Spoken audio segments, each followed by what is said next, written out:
인생의 방황은 예수님을 만나면 끝이 나고 신앙의 방황은 좋은 교회를 만나면 끝난다라는 말이 있습니다. 방황을 끝낸다라는 것은 전환점이 있다라는 것입니다. 그 인생의 전환점은 예수님이 되시고 신앙의 전환점은 좋은 교회가 됩니다. 여러분, 우리 하늘샘 교회는 좋은 교회입니까? 아멘. 네, 우리 하늘샘 교회는 좋은 교회입니다. 한 사람의 변화를 위하여 말씀이 좋고 성령이 충만하고 사랑이 가득한 교회입니다. 여러분, 하늘샘 교회를 통해서 누구를 만나야 할까요?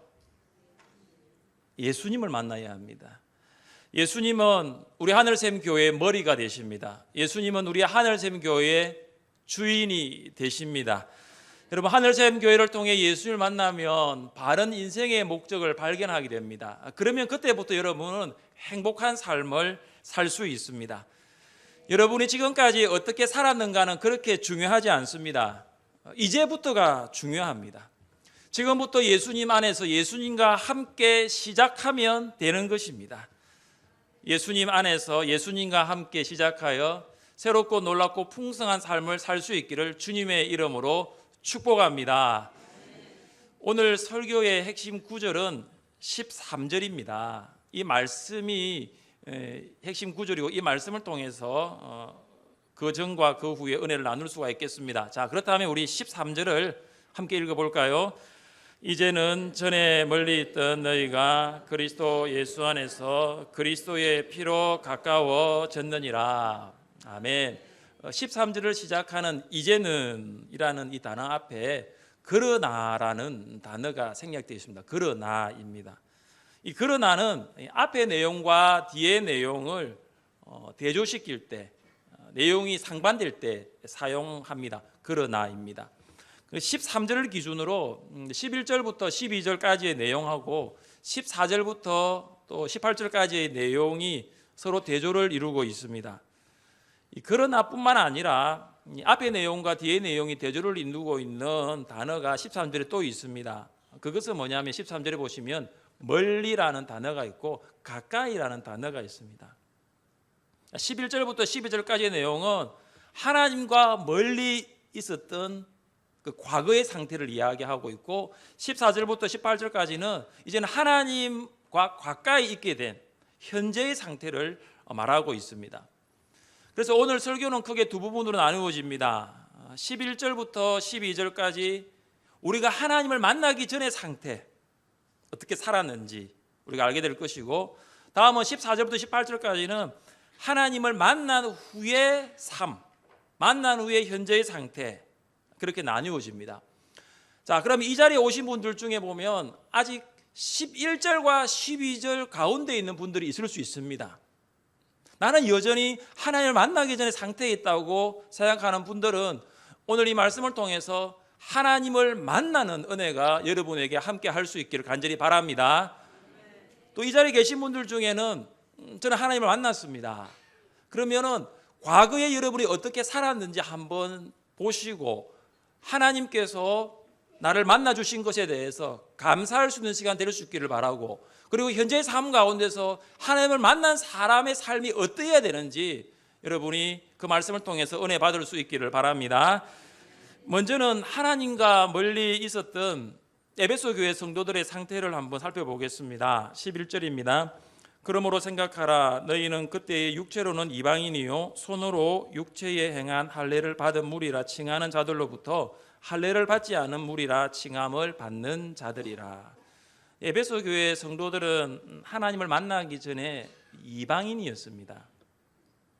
유대인은 사람을 두 부류로 나눕니다. 어른, 어린아이 이런 것이 아니라 딱 사람은 두 종류입니다. 유대인 아니면 이방인입니다. 유대인과 이방인을 구분짓는 기준이 할례입니다. 할례를 받은 유대인들은 나는 하나님의 언약 백성이다, 그런 민족적인 우월의식을 가졌습니다. 그래서 할례 받지 않는 이방인들을 경멸하고 무시했습니다. 이것을 잘 설명해 주는 것이 예루살렘 성전에 있습니다. 성전 울타리에 이러한 경고문이 있습니다. 이방인이 성전 안뜰로 들어 넘어올 경우에 사형에 처한다. 이런 경고문이 예루살렘 성전에 있을 정도였습니다. 이처럼 이방인들은 그 이방인의 뜰에 머물러야지 성전 안으로는 절대로 들어올 수 없다라는 것입니다. 하나님을 만나기 전에 에베소 교회 성도들은 누구였습니까? 12절입니다. 그때에 너희는 그리스도 밖에 있었고 이스라엘 나라 밖에 사람이라. 약속의 언약들에 대하여는 외인이요 세상에서 소망이 없고 하나님도 없는 자이더니. 에베소 교회 성도들이 하나님을 만나기 전에는 그리스도 밖에 있었던 자들이었습니다. 이 말은 뭐냐면 그리스도와 떨어진 자들, 그리스도와 분리된 자들입니다. 다시 말해서 에베소 교회 성도들은 하나님을 만나기 전에는 예수님이 없는 삶, 그 삶을 살았습니다. 예수님에 대해서는 전혀 몰랐습니다. 그들은 빛이 아니라 어둠에 살았습니다. 어둠을 밝게 해주실 메시아를 기다리지 않았습니다. 에베소 교회 성도들이 하나님을 만나기 전에는 우리 안의 양이 아니라 우리 밖의 양이었습니다. 목자 없는 양과 같이 자기의 길을 걸어갔습니다. 에베소 교회 성도들은 또한 이스라엘 나라 밖에 있었던 자들이었습니다. 이스라엘 나라라고 할 때 이 나라는 시민권이라는 말이 있습니다. 여러분, 유대인은 이스라엘 시민권을 가진 백성으로 그것을 누릴 수 있는 특권이 있었지만 이방인은 이스라엘 시민권을 차지할 권리가 없기 때문에 그 많은 특권으로부터는 배제되었습니다. 또한 이 나라라는 이 단어는 헌법이라는 뜻도 있습니다. 하나님은 이스라엘 백성들에게 율법이라는 헌법을 주셨습니다. 이 율법은 하나님의 백성들이 하나님의 나라를 어떻게 세워 나갈 수 있는가를 알려주는 법입니다. 하지만 이방인들은 율법이라는 헌법도 없을 뿐만 아니라 하나님의 나라와는 전혀 무관한 삶을 살았습니다. 에베소 교회 성도들이 하나님을 만나기 전에는 약속의 언약들에 대해서는 외인이었습니다.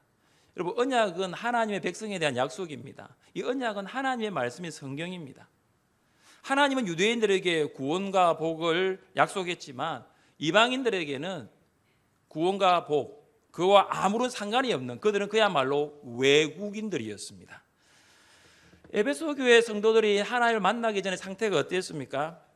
그리스도, 예수님, 그리고 이스라엘 나라, 그리고 하나님의 약속의 말씀, 이거 밖에 있었습니다. 이거 안에 있는 것이 아니에요. 이것들 밖에 있었습니다. 예수님과 하나님의 나라, 이 성경과는 전혀 무관한 삶을 살았습니다. 그들이 바로 에베소 교회 성도들이 하나님을 만나기 전의 상태였습니다. 자, 그렇다면 여러분은 하나님 만나기 전에 어떻게 살았습니까?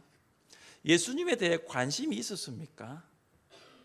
혹시 여러분이 전도하는 사람을, 예수님을 전하는 전도하는 사람들을 볼 때 어떻게 보았습니까?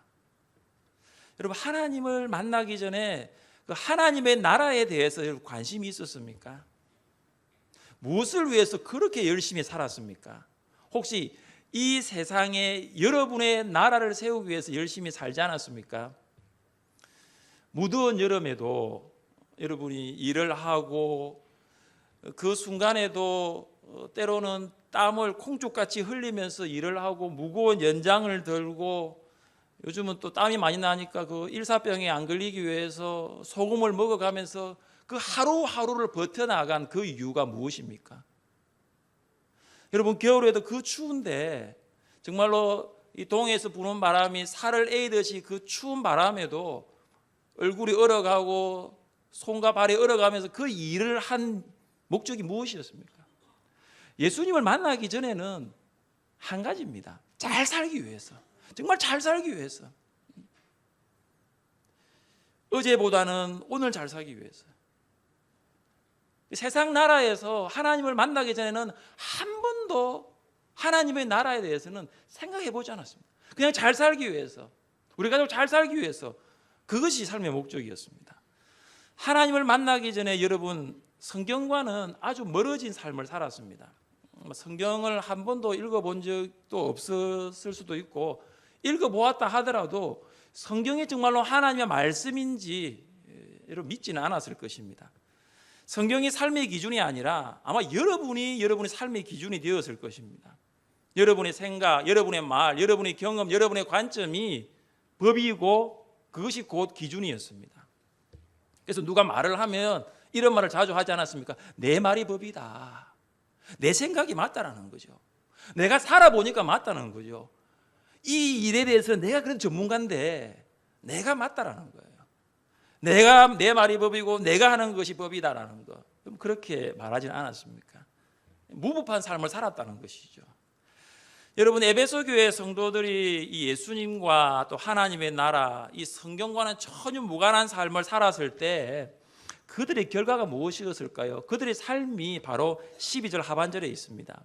세상에서 소망이 없고 하나님도 없는 자이더니.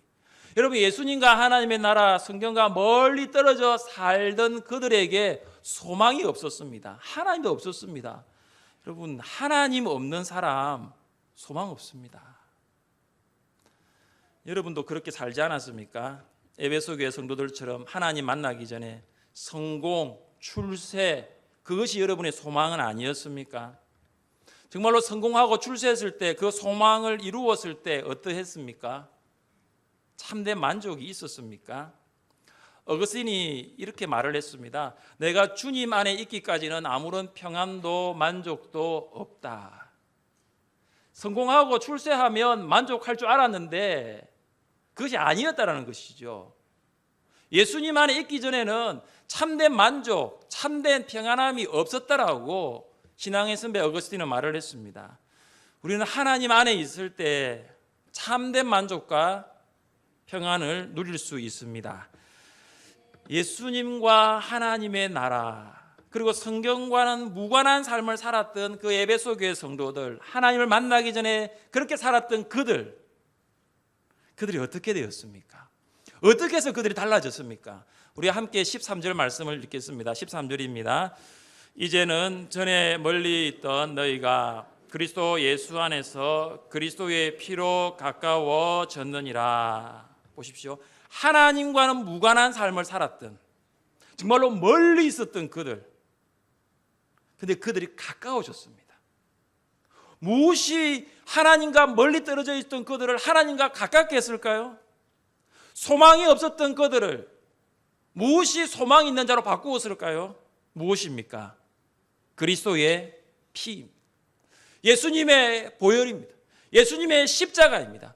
소망 없는 그들, 세상의 출세와 성공을 향하여 정말로 달려갔던 그들을, 이제는 멀리 있던 그들을 하나님으로 가까이 오게 하신 것, 예수님의 보혈입니다. 그들이 이전에는 정말로 비참한 삶을 살았습니다. 이제는 그리스도의 피로 기쁨을 누리게 됩니다. 전에는 그리스도 밖에 있었습니다. 이제는 그리스도 안으로 들어왔습니다. 예수님의 피 때문에 하나님의 자녀가 되었고, 예수님의 피로 소망을 가졌고, 예수님의 피 안에서 구원과 하늘의 복을 소유하게 되었습니다. 우리도 예수님과 하나님의 나라, 성경을 떠나 소망 없던 자들이었습니다. 하나님 없이 살았던 자들이었습니다. 그런데 예수님께서 십자가의 피를 흘리심으로 우리가 달라지게 되었습니다. 혹시 이 자리에 지금도 11절과 12절처럼 그리스도 밖에 있고 하나님 나라 밖에 있고 성경과 하나님의 언약과 전혀 무관한 삶을 사시고 있는 분들이 있다면, 여러분 13절 예수님의 피가 여러분을 하나님과 가까이 하게 하실 줄 믿으시기를 바랍니다.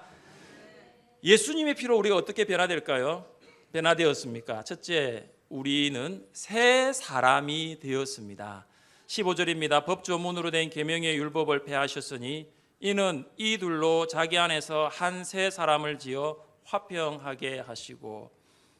유대인과 이방인을 하나 되게 못하는 담이 있었는데, 그 담이 바로 15절에 보면 법조문으로 된 율법, 계명의 율법이었습니다.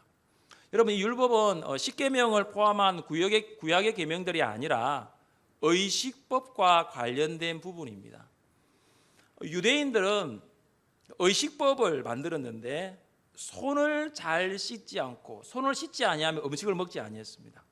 시장에 나갔다가 집에 들어오면은 바닥에 물을 뿌리지 않으면 음식을 먹지 아니했습니다. 이거는 유대인들이 세운 의식입니다. 하나님의 말씀에 기록된 것이 아니라 그들이 이런 의식법을 만들었고 이것을 지키면 구원을 얻는다라고 그들이 정한 것입니다. 하나님 말씀에 순종한 것은 아닙니다. 결국 이런 의식법들이 유대인과 이방인을 갈라놓은 담이 되었습니다. 예수님은 그 담을 십자가로 무너뜨리신 것입니다. 여러분, 예수님이 십자가에 죽으셨을 때 성소의 휘장이 위로부터 아래까지 찢어졌습니다. 그러니까 둘이 하나가 된 것입니다. 예수님은 율법의 조항들 때문에 둘로 나뉘어진 유대인과 이방인 한 사람으로 만들었습니다. 한 세 사람으로 만들었습니다. 세 사람은 태어나면서 자동적으로 언약의 자손이 되는 유대인이 아닙니다. 또한 세 사람은 사람의 의지와 힘으로 율법을 지켜 구원을 얻고자 했던 이방인도 아닙니다. 세 사람은 유대인도 아니고 이방인도 아닙니다. 그러면 세 사람은 누구일까요? 세 사람은 예수님 안에 있는 사람입니다. 세 사람은 예수님을 믿는 사람입니다. 세 사람은 그리스도인입니다. 그리스도 안에 있으면 세 사람이 됩니다. 어떤 분은 사람이 변한다라고 말하는 분이 있고 어떤 분은 사람이 변하지 않는다라고 말하는 분이 있습니다. 세상 다 변해도 사람은 변하지 않더라 하는 분들이 있습니다. 여러분 어떻게 생각하십니까? 사람이 변합니까? 사람이 변하지 않습니까? 변합니까? 나쁜 쪽으로 변하는 것이 아니라 제가 말하는 건 좋은 쪽으로 변하는 것입니다. 사람이 변합니다.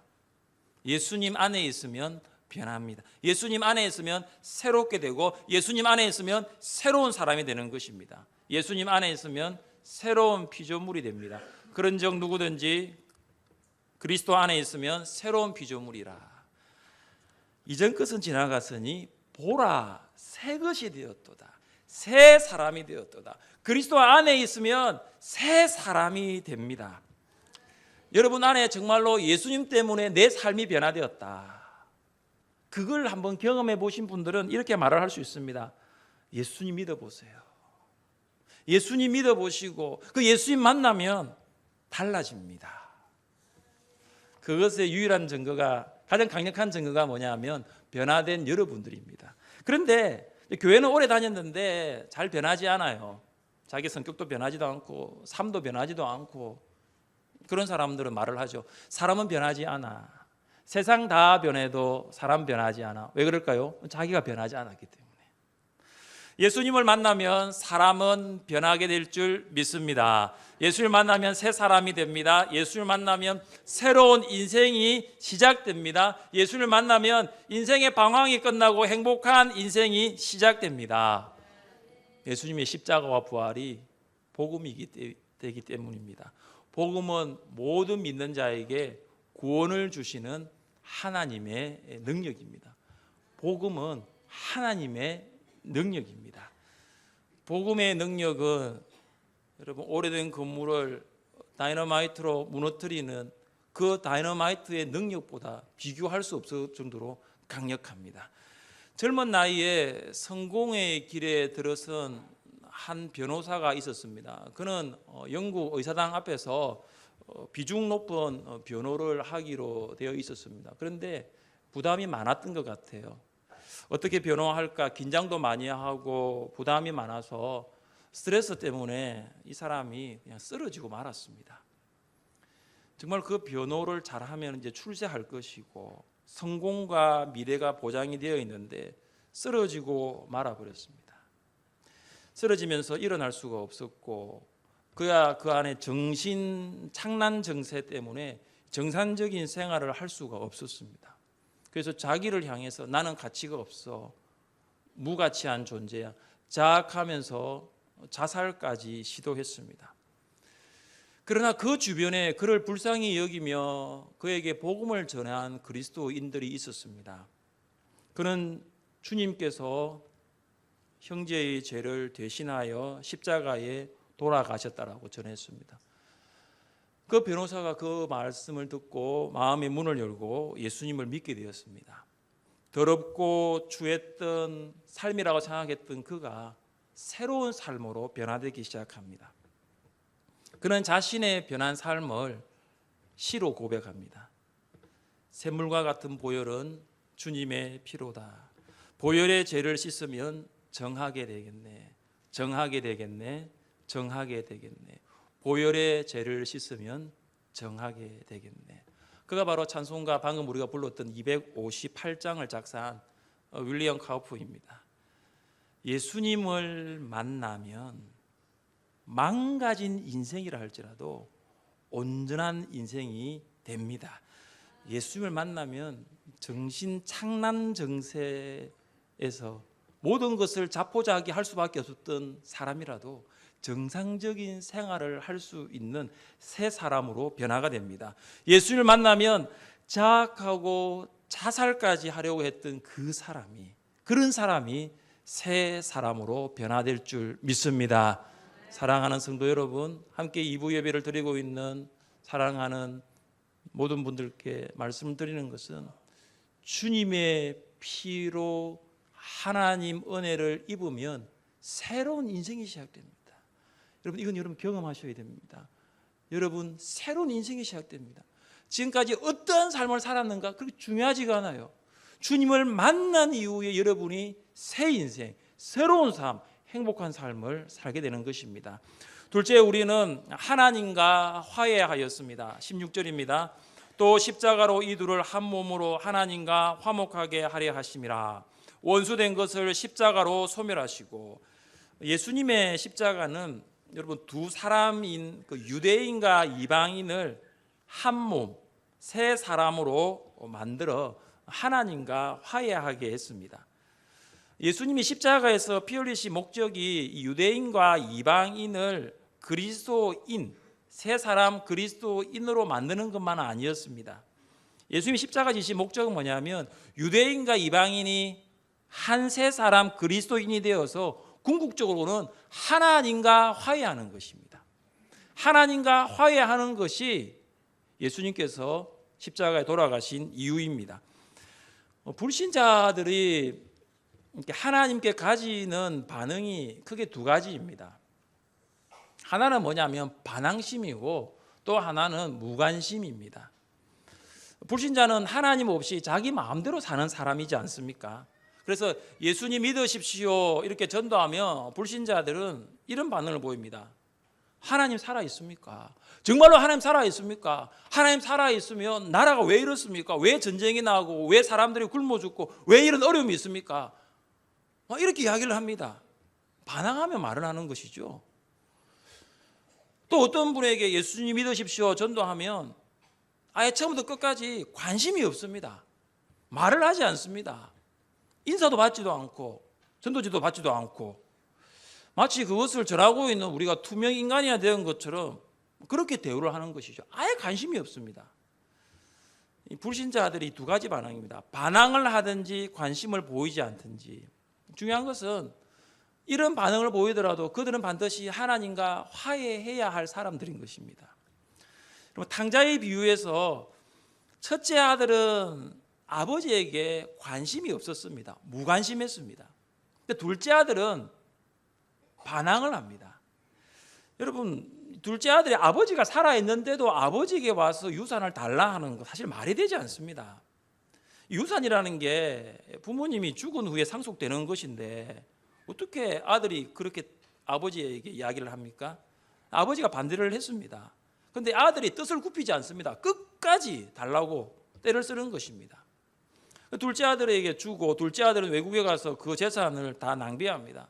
그는 돼지를 치면서 돼지가 먹는 지엽 열매를 더 먹으려고 해도 부족한 것입니다.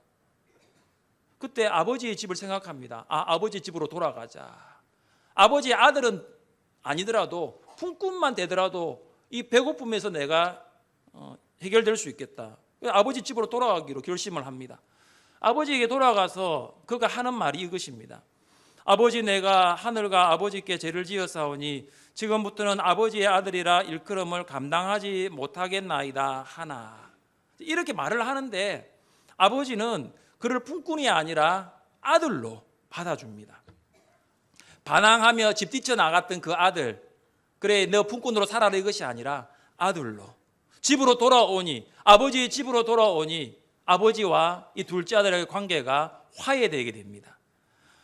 그런데 문제가 뭐냐 하면 아버지 집에 있었던 첫째 아들이 문제였습니다. 동생이 돌아왔는데도 아버지가 기뻐하고 즐거워하는 것에는 아무런 관심이 없습니다. 여러분, 아버지 생각 한번 해보십시오. 아들 둘 있는데 둘째가 집을 나갔을 때 아버지가 과연 편하게 잠을 잤겠습니까? 밥을 먹어도 그 밥이 목으로 넘어갔겠습니까? 일 다 마치고 동네 어귀에 나와가지고 아들이 오는지 날마다 아들을 기다렸지 않겠습니까? 혹시 밤에 오면은 아들이 들어오는데 불편할까 싶어서 아마 대문도 열어놓고 그렇게 있었을 것입니다. 그러니까 이 첫째 아들은 아버지를 그렇게 보면서도 아버지에는 관심이 전혀 없습니다. 하나님께서 원하시는 것은 집을 나간 둘째 아들이 아버지의 집으로 돌아오는 것처럼 사랑하는 여러분들이 아버지의 집으로 돌아가 하나님과 화해하는 것입니다. 여러분, 우리가 하나님으로부터 등을 돌린 것이지 하나님께서 우리들에게 등을 돌리지는 않으셨습니다. 하나님과 화목하기 위하여 예수님의 십자가를 통해 하나님께 나아갈 수 있기를 바랍니다. 우리 함께 이 말씀을 읽겠습니다. 너희는 여호와를 만날 만할 때에 찾으라. 가까이 계실 때에 그를 부르라. 악인은 그의 길을, 불의한 자는 그의 생각을 버리고 여호와께 돌아오라. 그리하면 그가 긍휼히 여기시리라. 우리 하나님께로 돌아오라. 그가 너그럽게 용서하시리라. 아멘. 돌아오면 하나님이 맞아주십니다. 돌아오면 하나님이 안아주십니다. 돌아오면 하나님이 묻지 않으십니다. 너그럽게 용서해 주십니다. 죄는 우리가 하나님으로부터 멀어지게 하지만 예수님의 십자가는 하나님과 화해하게 만듭니다. 주님의 피로 말미암아 하나님과 화해하시기를 주님의 이름으로 축복합니다. 세 번째, 우리는 아버지께 나아갈 수가 있습니다. 유대인과 이방인이 이제 예수님 안에서 한 세 사람, 그리스도인이 되었습니다. 그리고 하나님과 관계가 회복하게 됩니다. 하나님과 화해하게 되었습니다. 여러분, 그들이 세 사람이 되고 하나님과의 관계가 회복된 것은 과거의 일입니다. 과거에 한번 일어난 단회적인 사건입니다.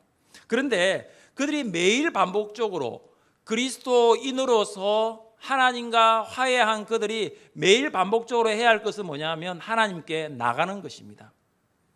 하나님을 통해서 새 사람이 되고 하나님과 화해한 것은 사건이지만 매일 삶 가운데 나가는 것은 사건이 아니라 생활입니다. 여러분, 왕정시대 때 백성들이 왕을 알려나는 거, 왕의 얼굴을 한번 보는 거, 그건 정말 어려웠습니다. 왕이 지나가면 다 엎드렸습니다.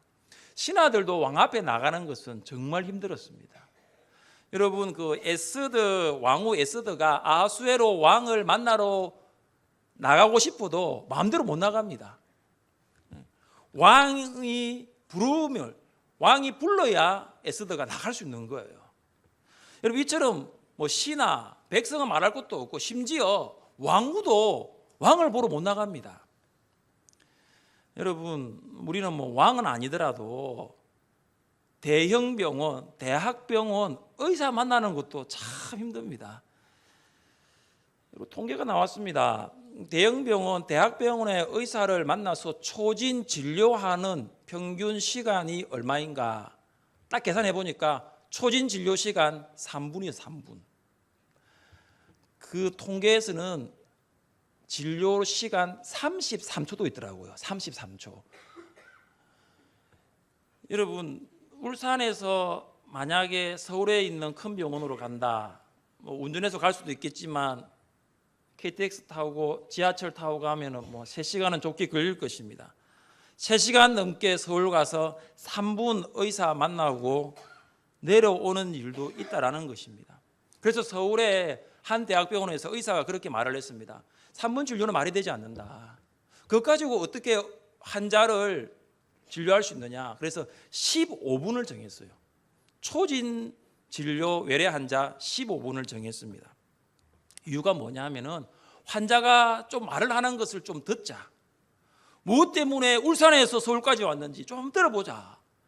한번 들어보고 그가 가지고 왔던 여러 가지를 가지고 한번 꼼꼼하게 한번 살펴보자.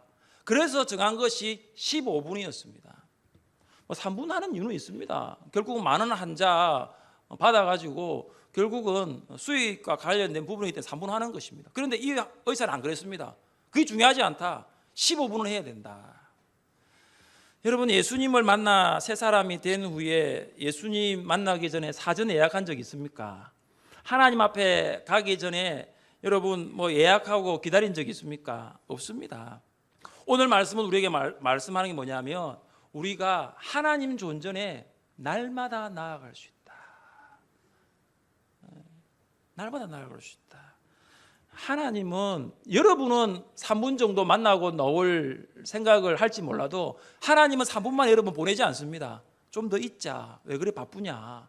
나에게는 시간이 참 많은데 15분도 좋고 1시간도 좋은데 사실 우리가 3분 만에 끝내고 하나님 존전을 떠나지요. 하나님은 기다리고 계십니다. 여러분 18절 말씀을 보시면 바울은 우리가 예수님으로 말미암아 하나님께 나아간다라고 말을 하지 않습니다. 하나님이라는 단어 대신 뭐가 나와 있죠? 아버지입니다. 아버지예요. 여러분 11절부터 보면 아버지라는 단어가 18절에 처음 나옵니다. 아버지께 나아간다 합니다. 우리가 아버지께 나아갈 수 있는 이유는 우리가 하나님의 자녀이기 때문입니다. 하나님은 우리의 아버지가 되십니다. 유대인 그리스도인, 이방인이었던 그들이 예수를 만나 그리스도인이 된 이방인 그리스도인, 하나님은 유대인 그리스도인과 이방인 그리스도인의 아버지가 되십니다.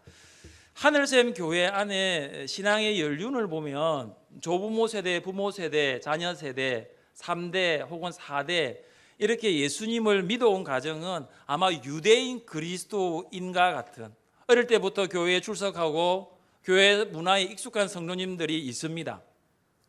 하지만 이방인 그리스도인도 있을 수 있습니다. 이제 신앙생활 시작한 지 얼마 되지 않습니다. 초신자 분들도 계시고 새가족 분들도 계십니다. 성경을 찾는 것도 아직은 익숙하지 않고 찬송을 부르는 것도 좀 그렇습니다.